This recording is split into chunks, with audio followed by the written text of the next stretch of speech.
Hey, good morning everyone. This is Heath at Mountaineer Motor Tours here. Hope you're doing well. Today we're going to do a short video on the history of Edsel in Asheville, North Carolina. Now, if you don't know, there were two Edsel dealers here. So there was Sam's Lincoln Mercury as well as Deppy Motors down on Cox Avenue. A little bit later in the video, we're going to go down there and take a look at those buildings which still exist. But we're going to start our journey here at the Estes Wind Car Museum with their 1959 Edsel Corsair. So this is a car, it's not local to the area, it's actually from South Carolina, but it was purchased by Harry Blomberg, who owned Harry's Cadillac and Pontiac here. I was going to give you a little quick walk around of the car so you can get a little bit of an idea of the styling behind the Edsel and just see a couple things a little bit more in detail that you might not have seen before.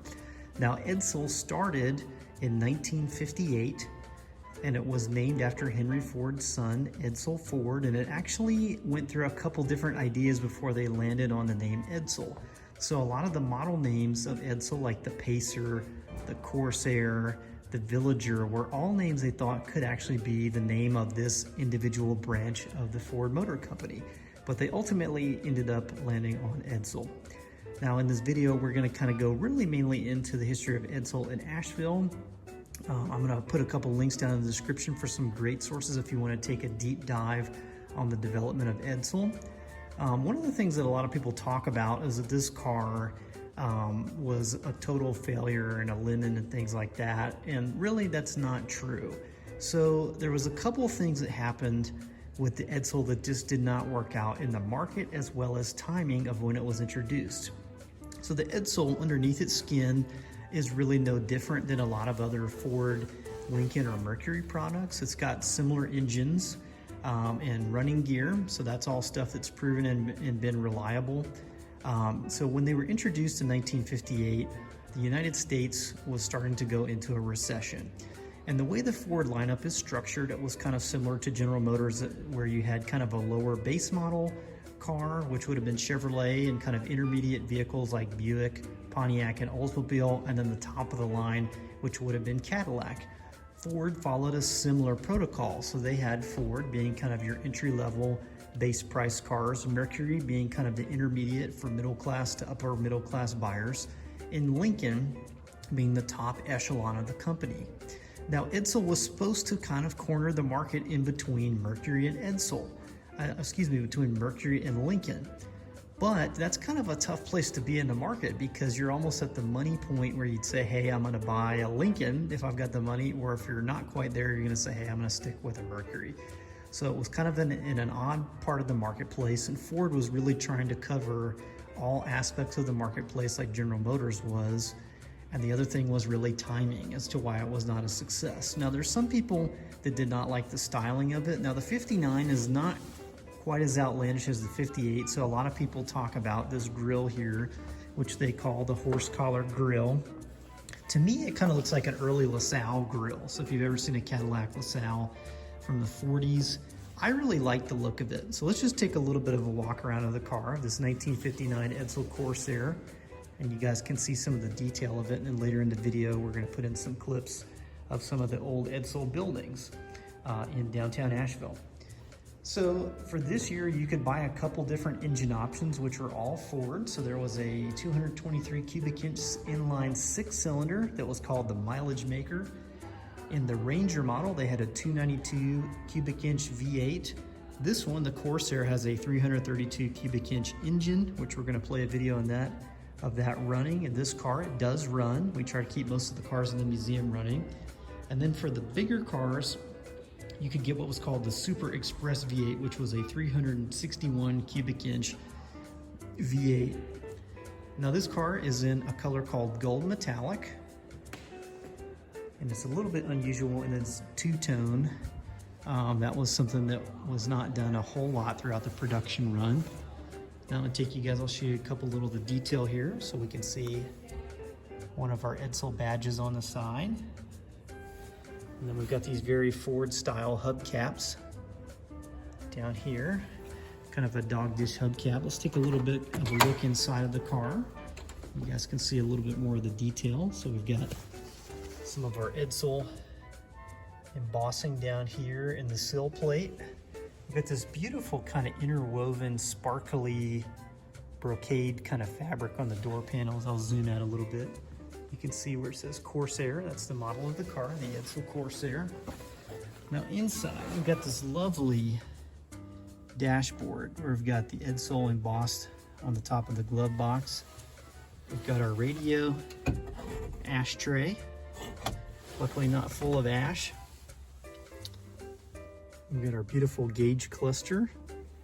Now you'll notice this one has a traditional column shifted automatic.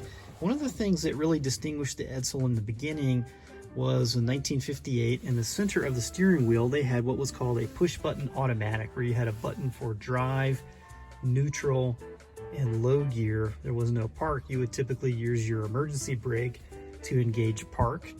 And that was one of the things that gave the Edsel its bad reputation. So to do that push button automatic, there actually had to be a solenoid underneath the car that actuated from the button being depressed to shift the transmission.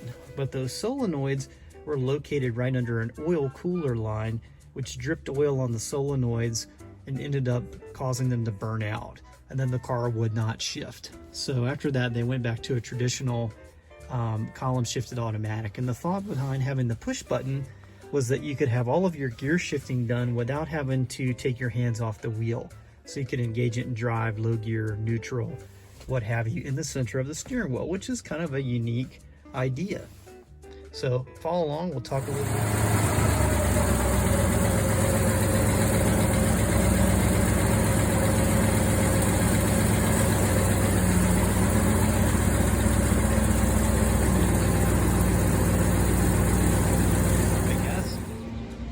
Alright guys, I hope you can hear pretty well. We're just coming up onto the site of the former Deppy Motors, which was the first Edsel dealer here.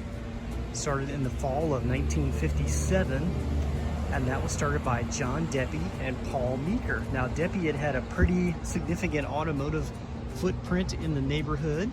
He had started by selling DeSoto in Plymouth, further up Hilliard Avenue. He actually came out of retirement to start Deppy Motors selling Edsel.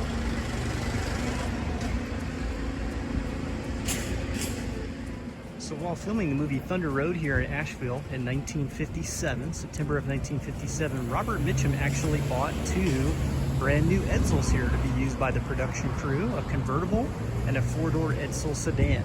And in the video, we're going to throw up a little picture of Robert Mitchum with those 2 Edsels. Sorry about the noise, we're downtown. There's always work being done.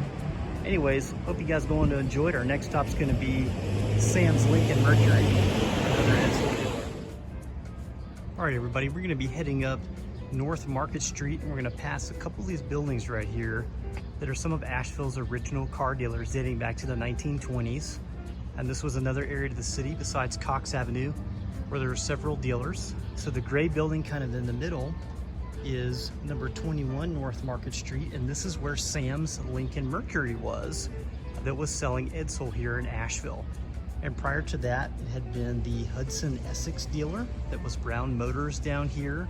It later became Hoyle Office Supplies that was made most famous in the movie Thunder Road with Robert Mitchum that was filmed here. So if you look down the street, you'll see it's still brick lined. And this is the scene where he jumps out of the window into the dump truck full of dirt and escapes from the bad villain Carl Cogan.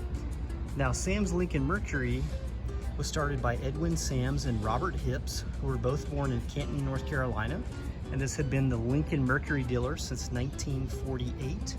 They ended up taking over the Edsel franchise from Deppy Motors at 101 Cox Avenue.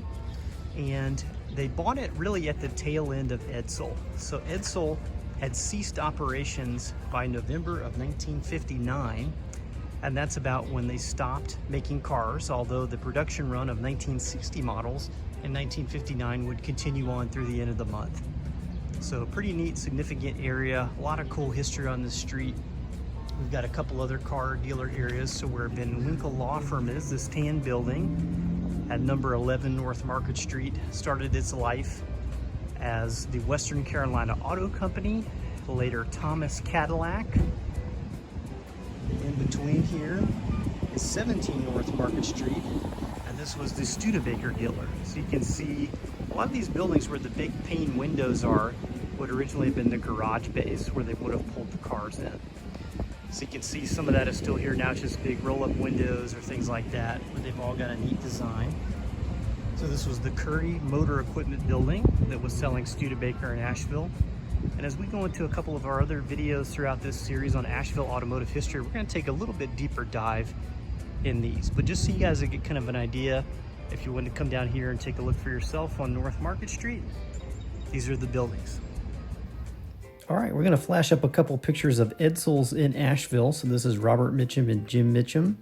We've got a couple ads from Sam's Lincoln Mercury for the 1959 model, as well as Deppy Motors and the introduction of Edsel in Asheville in September 1957.